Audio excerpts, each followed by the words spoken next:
sa lahat ng mga anak, bago ka maging magalang sa iba, sa magulang mo muna.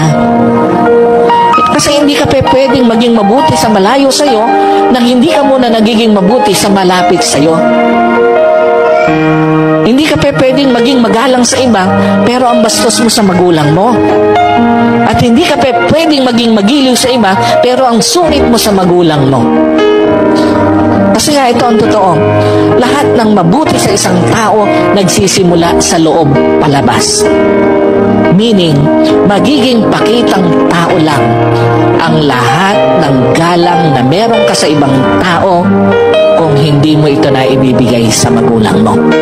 Magiging pakitang tao lang lahat ng giliw na meron ka sa ibang tao na hindi mo na ibibigay sa magulang mo. Tandaan niyo po, magiging pakitang tao lahat ng paggalang na meron ka para sa iba na nabibigo kang maibigay sa sarili mong magulang. Kaya ganun kaimportante na bago mo gawin sa iba anumang mabuting bagay, sa magulang mo muna. Ganun kaimportante na bago mo iparamdam sa iba ang mabuting bagay, sa magulang mo muna. At ganun kaimportante na bago mo ibigay sa iba anumang mabuting bagay, sa magulang mo muna.